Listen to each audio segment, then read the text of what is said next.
There's something about underdog stories that always get to me.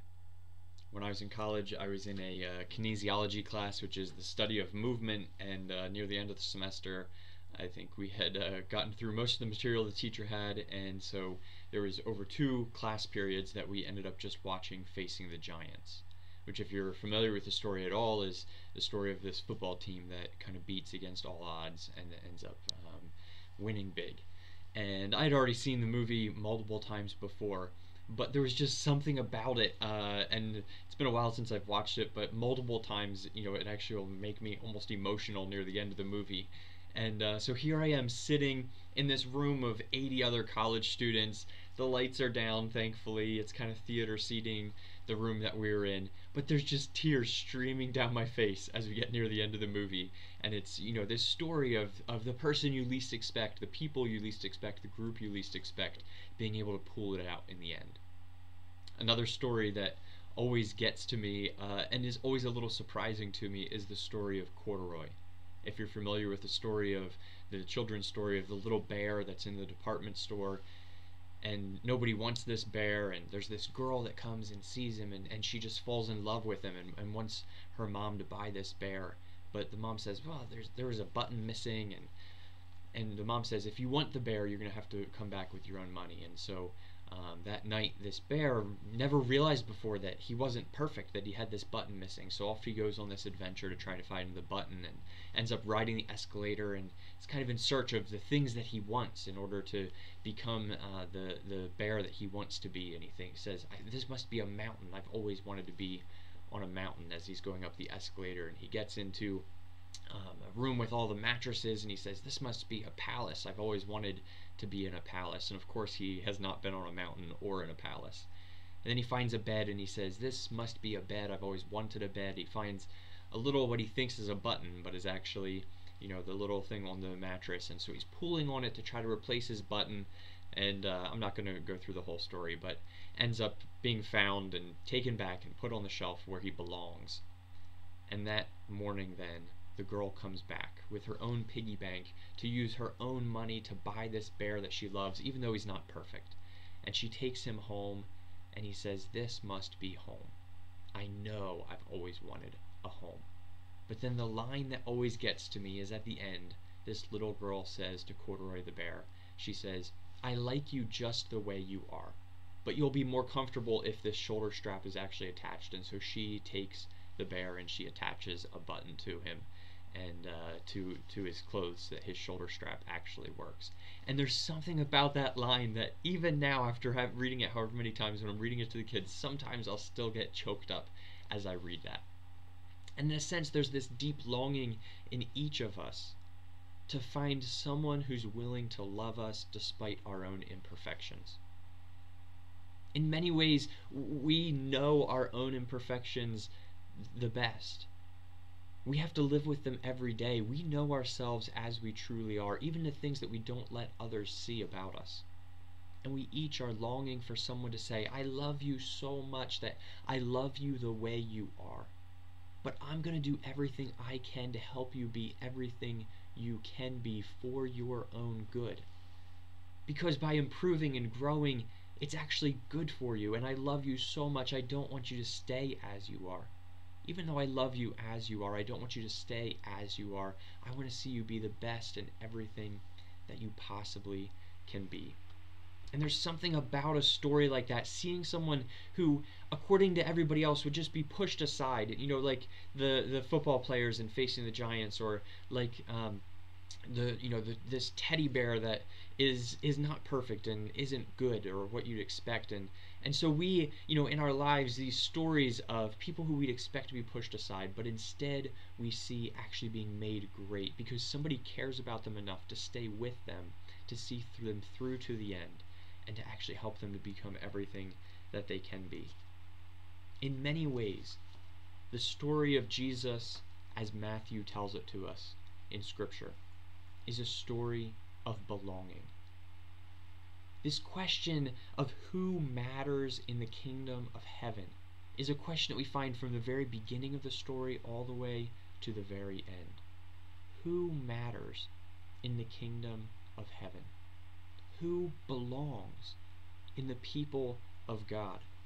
Is it the big and the powerful? Is it the Herods and the kings and the Pharisees? Or is it the little people?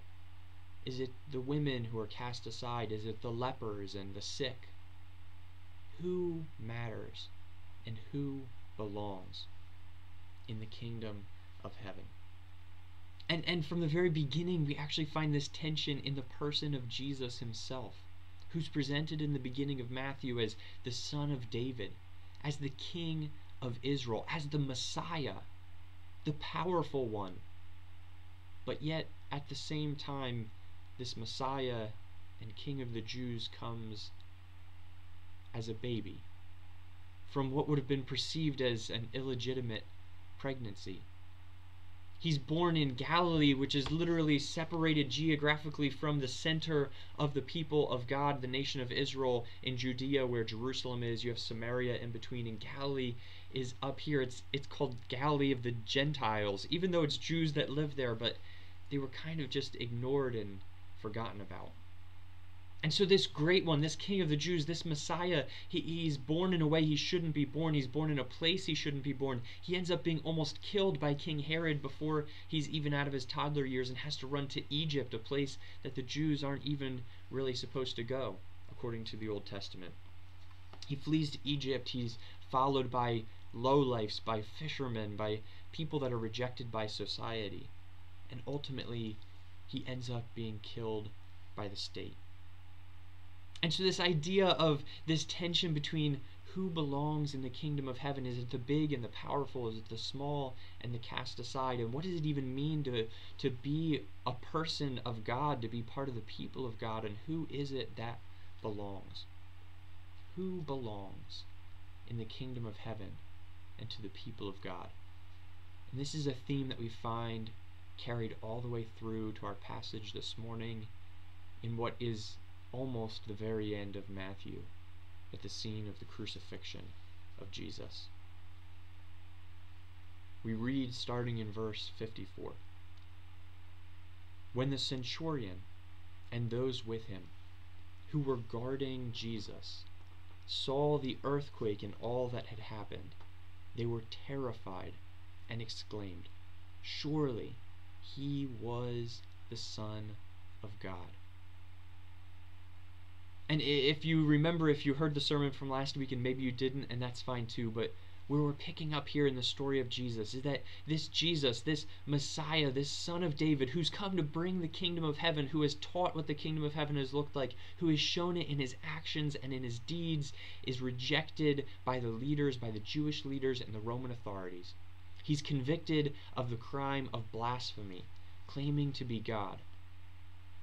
And he is executed by the state after being tortured by these very soldiers that we find in this passage. They mock him, they torture him, they hang him on the cross. He's rejected by the Romans, by his own people. Here he is hanging, and he even feels the rejection of God as it turns to darkness. Is what we find in the passage right before. And then Jesus himself gives up his spirit. Jesus in this passage has already died. The spirit has left the physical body. And as that happens, an earthquake takes place. The rocks split open. The tombs are opened up, and holy ones from the past receive their life back and go into the city to testify to what has happened.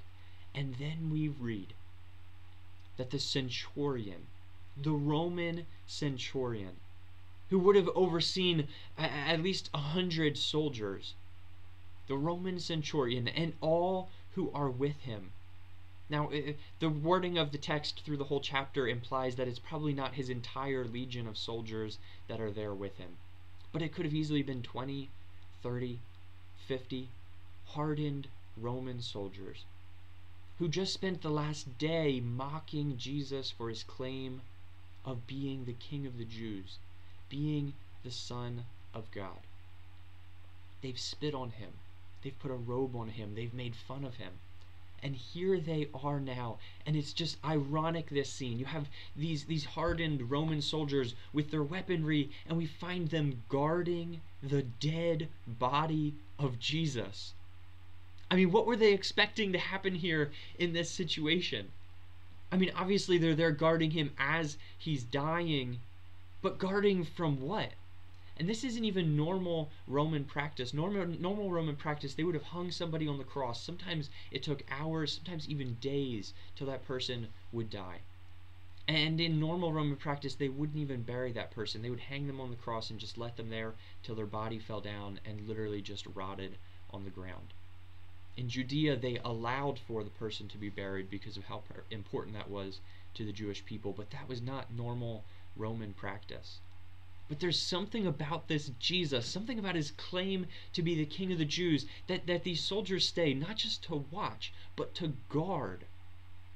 That's what we read that it says. It says that when the centurion and those who were with him, who were guarding Jesus, it's almost as if they anticipate there might be something that could happen. And we saw throughout the scene of the crucifixion that they started out with this very light and mocking tone, and as the darkness fell and the tone becomes more sober, more serious, and then the earthquake happens and they are filled with terror. And the one thing that they had hoped not to see, they see. This person that we have mocked, that we have crucified, was in fact the Son of God. And so the irony that we have here is that these soldiers, the ones who had the power in the situation, Rome, who was in power over the Jews, are the ones at the site of the crucifixion. It's the Gentile Roman soldiers who have just killed Jesus who actually make this confession of faith. Surely this one was the Son of God. And oftentimes we just think about it as the centurion that says this, but at least as Matthew tells us the story, it's the centurion and all of them that are with them. And they're the ones who actually recognize who Jesus is. Now listen, they've made this confession of faith that Jesus is the Son of God, but this is not a complete confession of faith. These are pagan people. These are people who didn't just believe in a God, the God. They believed in multiple gods, and for them they had stories of gods coming in human form, of gods having children even. And so this, while they're confessing this truly is a Son of God, it's not like this is a confession of faith that would have gotten them past our new members class in our church. It's not like they could have explained the whole Old Testament story of Scripture and who Jesus is in light of that. But yet, they are pictured as actually confessing faith, belief that this one who is crucified is in fact the Son of God. Like the Magi at Jesus' birth, pagan astrologers who we don't really know but probably didn't have a great understanding of the story of Israel or even Jewish scriptures. They had to go to Jerusalem to find out from the scribes there as to where the scripture said the Messiah was to be born. And so just like the Gentile Magi at Jesus' birth, who came to worship even though they didn't fully understand, here at his crucifixion we find Gentile soldiers worshiping Jesus even though they don't fully understand. We find these Gentiles are the ones who are present, who see the truth, who understand who Jesus is, even when the people of God, the Jewish people who have the scriptures, don't understand. Listen, if we think that just having the Bible or knowing the written word of God is enough to save us, then the Pharisees would have been the first in line listening to Jesus and following him, and the common everyday Jewish person would have been next, with the Gentiles trailing far behind.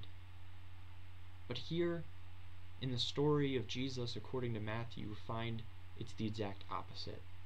It's the Gentiles who are the first to come. You know, it might not be a full confession of faith here. They might not have understood everything about Jesus or everything that it meant that he is the Son of God. But it reminds us of an earlier confession in the book of Matthew where somebody else said something very similar. When Peter in Matthew 16 is asked, Jesus asks all of his disciples, "Who do people say that I am?" And they go through a list. He says, "Who do you say that I am?" And Peter says, "You are the Christ, the Son of the living God." And Jesus says to him, "You haven't come to this of your own conclusion. It's the Spirit of God who has made you aware of this, who has placed this in your heart, who has revealed this to you, who has given you this faith. This confession of the Roman centurion and his soldiers with him reminds us of the first person in Matthew to confess Jesus as the Son of God. It reminds us of Peter, who is not here, who has just recently denied ever even knowing Jesus, who in the story of Matthew is never restored. He never returns. And we know from John the story of Jesus meeting him on the beach and having the conversation of, "Do you love me? If so, feed my lambs." But in the book of Matthew, Peter is never mentioned by name again. Peter, the one who Jesus says when he makes this confession, he says, "On this rock I will build my church." Peter, the one who is the foundation of the church, is replaced at the scene of the crucifixion by the centurion who oversaw the death of Jesus. The church is growing here. The kingdom of heaven is growing in the world as Jesus dies and gives up his life, and Gentiles are recognizing who he is. The Spirit of God is at work. The kingdom of heaven is growing, and Peter, the one that we would expect to be carrying on the commission of spreading the kingdom of heaven, is nowhere to be found. Who belongs in the people of God? Who actually are the ones carrying out the work of God's kingdom of heaven here in the world? Matthew continues. Many women were there as well, watching from a distance. They had followed Jesus from Galilee to care for his needs. Among them were Mary Magdalene, Mary, the mother of James and Joseph, and the mother of Zebedee's sons. And then we find down at the end, after the next character, Joseph of Arimathea, Mary Magdalene and the other Mary were sitting there opposite the tomb. First, we find that here at the crucifixion of Jesus, as Jesus gives up his final breath and the victory is won over sin and death, we find that the Roman soldiers, that the Gentiles recognize who Jesus is. But the second thing that we find, the second group of people that we find, is many women. Not a few women, not one woman, not a couple women, many women. Jesus is not alone at his crucifixion. I always thought about, and I even talk about, and sometimes still find myself slipping into and saying that at the cross, all of Jesus' disciples deserted him. That all of Jesus' followers left him alone to die alone as the only truly faithful one to the mission of God all the way to the end. But what Matthew tells us is that many women who were followers of Jesus, and that's the test of discipleship all throughout the book of Matthew. We find over and over Jesus' call to his disciples before they come is, "Come, follow me." We're told that they drop their nets and they follow him. His call to those who choose not to come, like the rich young ruler, is sell all your possessions and follow me. When he finds Matthew at the tax collector's booth, the test of faith, of discipleship, is, will he follow? And here at the end, what we find is that the true followers of Jesus, the true disciples who stay all the way to the end, are the women who would have been ignored and rejected by their own people, who their own people would have believed were not capable of faith and needed to be attached to a man in order to actually be part of the people of God. That they were only capable of worship and of actually being valuable and important to God in their relationship to men, and then in their relationship to men is where they were capable of having a relationship with God. But here at the end of the story, where are the men? Where are the male disciples? What we find is that the true disciples of Jesus, the ones who follow him all the way to the end, are these women who had been following him the entire time. We see them mentioned other times throughout the story as well. And in Luke, actually, in Luke chapter 8, we're told that these are the women who were supporting and making Jesus' ministry possible financially. Back when we were looking at Matthew chapter 10 and we saw the 12 disciples of Jesus that are chosen by name, that we followed through the whole story, there was a question of, well, if women are actually equal to men in the kingdom of heaven, if they're of equal importance and even equal ability to lead and teach and to hold positions of authority within the church, why would Jesus only choose 12 male disciples? And that was an actual question that was asked at the time. I had encouraged different questions as we were going to Matthew chapter 10. And my response to that question was, well, just wait and see. There's actually an answer to that question, but just wait and see. So I'm sorry that you had to wait 3 years to get an answer to that question, but here in Matthew chapter 27, at the end of the story, we find our answer.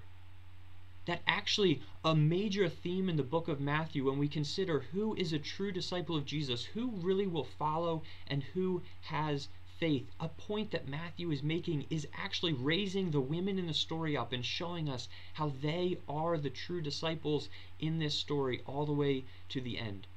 And not to the exclusion of men, but so often we actually exclude the women. In fact, the very fact that I myself even sometimes still catch myself talking about Jesus being deserted at the end. Talk about all of the disciples leaving Jesus to die alone, when I'm very aware of the fact that the women stayed all the way to the end. It shows how much we still don't value women today. How much we still believe that women really don't matter. How much we still sometimes fall into the trap of thinking that a woman couldn't really be an important disciple. But the lesson that Matthew is showing us here, what he's showing us in the story of Jesus, is that all people are important. That the ones that we don't expect, the ones we don't consider a disciple, are actually the ones that Jesus lifts up. They're the ones with the most faith, and the most faithfulness, all the way to the very end. The true disciple of Jesus is the one who will follow to the end. And here at the end, we don't find any of those 12 men. Instead, we find the women. The women are here. They will follow all the way to the cross. And so they're the first ones to witness to the resurrection. They're the first ones to be commissioned by the angel to go and tell. They're the first ones to meet Jesus after his resurrection. In the story of Matthew, the women are actually the first. They're shown to be the most important here at the end in this story of Jesus. The most important in terms of witnessing the crucifixion and the resurrection, and the first to be commissioned to go and tell. And we're not there yet, but even when we get to the very end of the story, and we find the 11 disciples brought back, the 11 male disciples brought back and receiving the Great Commission, we're told even then that some of those men, as they stand there and receive that commission, were doubting. Some are doubting. But the women never left. And so this question that's been following us all through Matthew of who really belongs to the people of God, who is really important in the story of Jesus and in the kingdom of heaven. And here at the cross, we start to find some answers. We find Gentiles confessing Jesus as the Son of God. We find women being faithful all the way to the end. And it would be easy to jump to the conclusion that the point of this story is that it's the outcasts, the outsiders, the little people who are really truly the only important ones. And in fact, that's what the story's been leading us to the whole time, right? It's been the rich that Jesus has pushed away and said that it's difficult for them to enter the kingdom of heaven, or even impossible is the word that he uses. It's the Pharisees and the scribes, the biblical scholars who reject Jesus and actually confront him and bring conflict and seek to kill him. It's his own disciples who betray and reject and run from and deny knowing him. But then we come to the very last person named as a disciple, as a follower, and it is a huge surprise.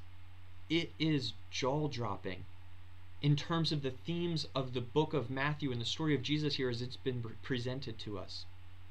The next thing that we read is, as evening approached, there came a rich man from Arimathea named Joseph, who himself had become a disciple of Jesus. A rich man who we're told it's impossible for the rich to enter the kingdom of heaven.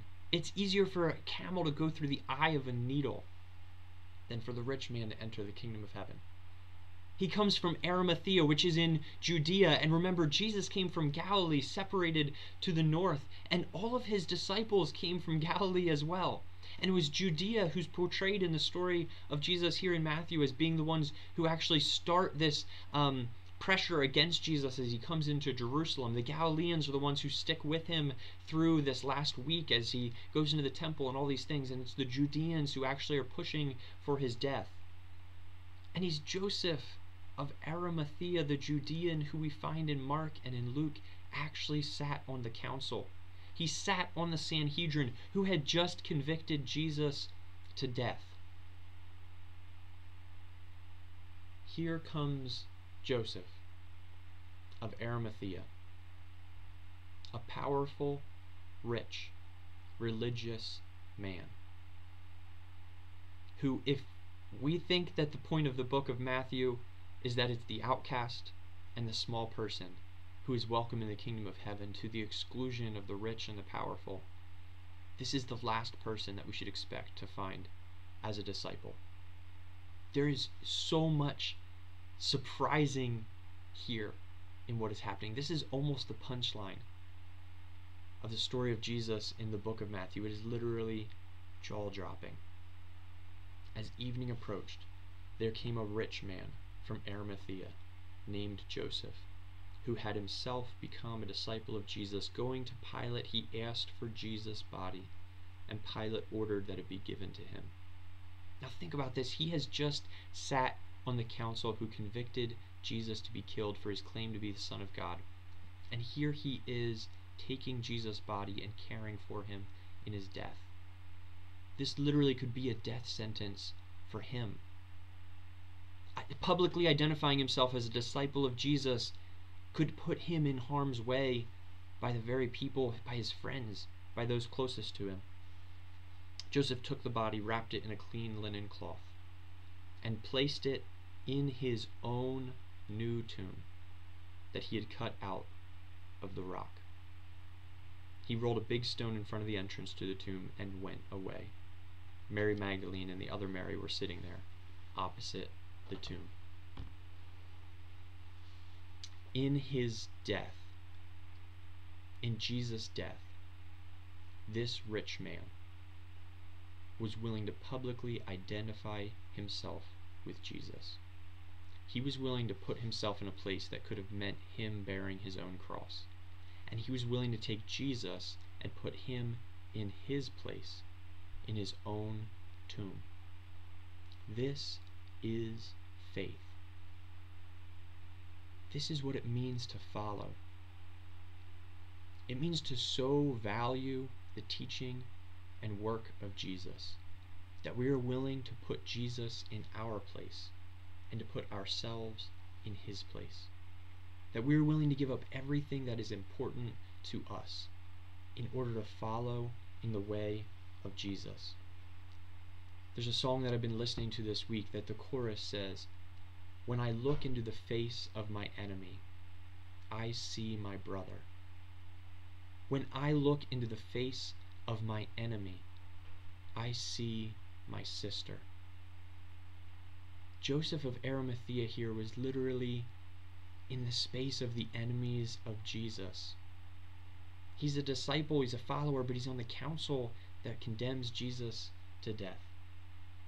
But here in the face of his enemy, Jesus sees his brother. Sometimes we hold the bar for inclusion in the people of God all the way up, as high as we can. But not for Matthew. What we find here with the Gentile soldiers, with the women, and with the rich, powerful, religious man, is that everyone is welcome at the cross. Everyone is welcome in the people of God. The church isn't for the perfect.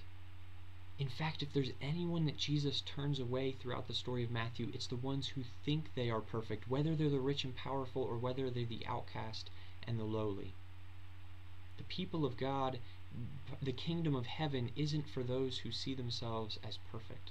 It's for those who are willing to repent and are willing to work on perfecting. It's for those who know that they don't know it yet, but will keep searching the face of Jesus, even if it takes them to their place of execution, in order to find out the truth and in order to follow in the way of Jesus. The kingdom of heaven is open to everyone who is willing to set aside their own needs to live the self-sacrificing love that Jesus taught. When you imagine the church, what do you see? Who do you see? When you think about sharing your faith, who do you think is the most important person to share it with? Who do we unintentionally exclude from the people of God, or imagine they could never belong here? They could never be part of us. They could never follow Jesus. Where do we place barriers that Jesus would knock down, that Jesus did knock down on the cross? The central point of the story of Jesus here in the book of Matthew is that everyone is welcome in the kingdom of heaven. That everyone belongs at the foot of the cross. That this is a place where all are welcome. The kingdom of heaven is open to everyone who is willing to set aside their own needs to live the self-sacrificing love that Jesus taught.